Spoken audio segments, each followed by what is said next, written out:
Right mga boss, so yan. Panibagong araw, panibagong motor na naman. So may bago tayong unit ngayon. Kita nyo naman. Roser 180. Yan. So halatang halata na yung may-ari nito, chicks na chicks talaga. Sa kulay pa lang, chicks na. Alright, so shout out sa may-ari nito, si Pops. So RGP din to. Roser Group of the Philippines ang may-ari nito. Yan, so marami pa tayong nakatenga. So issue nito mga boss, gawa nung low bat yung battery. Charge muna natin yung battery nya. Tapos napansin ko rito maliit yung kanyang battery. Issue pala nito mga boss, Roser 180 na to, natenga ng ilang buwan. Hindi ko alam kung ilang o baka mag-iisang taon. Update ko lang kayo mga boss kung pag na-charge na yung battery. So gagawin na natin to pag meron ng laman yung battery. Right? Mga boss, so yan, na-charge na natin yung battery. Yan, ito yung charger natin na ginagamit. Right? Right mga boss, so nakabit na natin yung battery. Try natin i-start. Yan. Ito yung dashboard nya, na-on na. Kill switch, naka-on na rin. So, try natin i-start.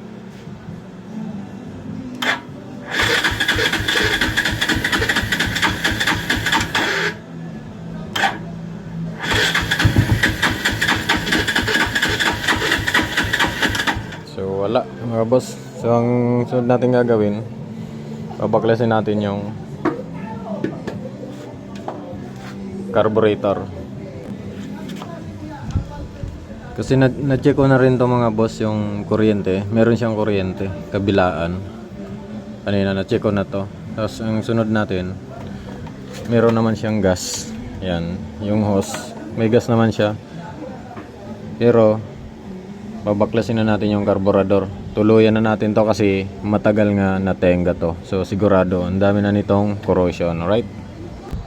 Right, so yan mga boss, so yan, nagkaroon na tayo ng access dito sa carburetor. So natanggal na natin kasi itong engine cover. So may napansin lang ako dito mga boss. Tingnan nyo yung wiring ng mini driving light, right? So yan, walang mga electrical tape, tapos dito lang nakalagay. So yan, yun yung relay. So ito kasi mga boss, medyo maselan tong mga ganito. So aayusin natin to. Hindi pwede yan na dyan nakalagay, lalo na tong relay. Kasi pag once na napasukan ng tubig yan, grounded, mag-cause pa ng sunog yan mga boss. Saka ito, yan. So maraming mali dito na nangyari. Alright, so ayusin natin yan mga boss. So, unahin na natin to. So yan mga boss, natanggalan natin yung tangke. Yan, bilis na nating ma-access itong carburetor. Rice! Ay! May ipis! Ay nako, may ipis! Ay! Bilis ka dyan, buisit ka.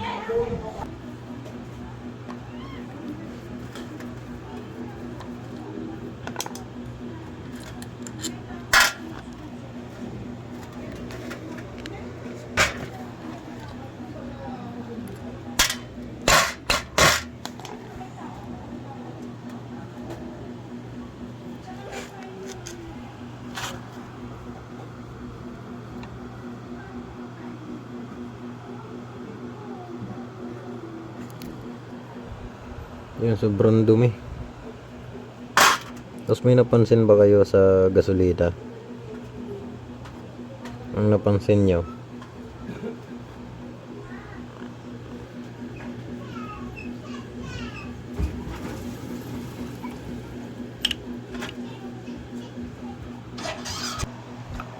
yan, nalinis na natin mga boss, oh. Gamit itong Extreme Premium Cleaner CVT brake and carburetor 3-in-1. Right, so ito ang gamit natin mga boss dito sa carburetor. So tingnan nyo naman ang nakuha natin, burak. Alright, so babalik na natin siya. Ang problema mga boss, ito, yan, yung insulator niya sa intake manifold, so sobrang tigas na. Ayan, nagka-crack na siya sa sobrang tigas. Yan, oh. Hindi mo na yun mapisil. Pisilin natin. Yeah. Wala na, hindi na mapisil mga boss, sobrang tigas. So papalitan na natin tong insulator na intake manifold. Alright, mga boss, so nakabit na natin yung carb tapos pinatong lang muna natin yung tangke. So susubukan muna natin. Yan, paandarin muna natin, labasin muna natin yung gas. Todo yan, kan natin ilagay. Yan,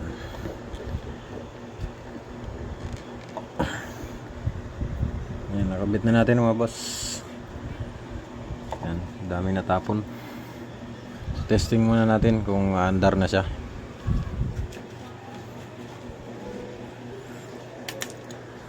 On. Okay na, battery. Start.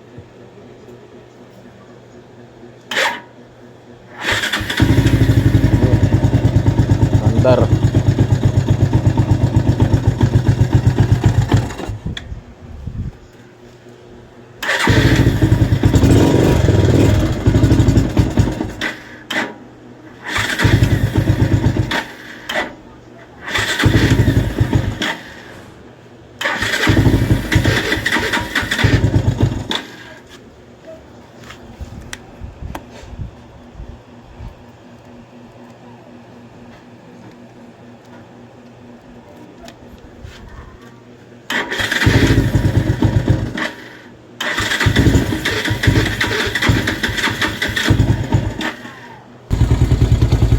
Yan, okay na mga boss.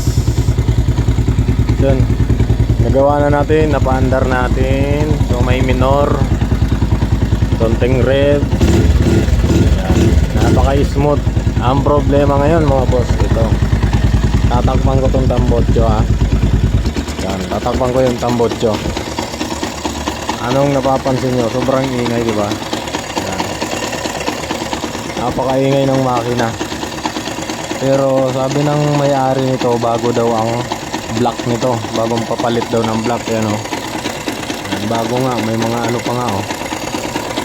Yan, bago nga mga boss yung block, oh. Yan, bago yung block. Pero bakit ganito kaingay ang makina nito? Nakapagawa lang daw nito.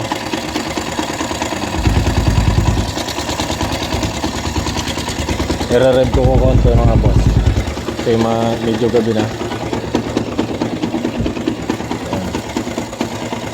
Ayan, sobrang ingay niya mga boss. I-rev ko ng konti, ah.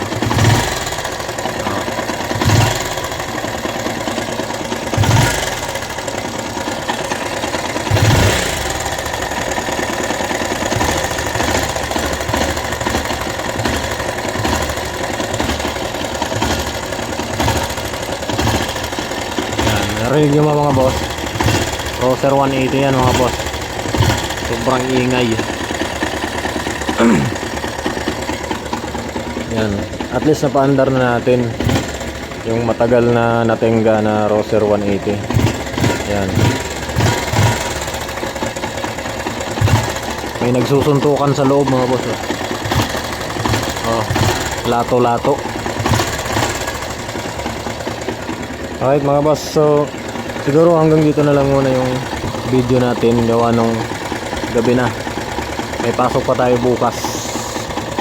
Yan, so hanggang dito na lang muna ang video natin mga boss. So update ko na lang kayo sa part 2 nitong maingay na to sa makina. So bubuksan natin to mga boss, maingay na to. So gagawa tayo ng part 2 dito sa ating video. Yan.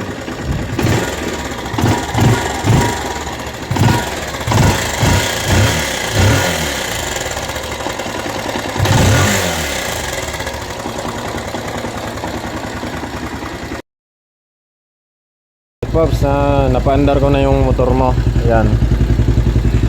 So nilinisan natin yung carburetor, sobrang dumi. Tapos yan, tapos yung tangke mo pala Pops, maraming tubig.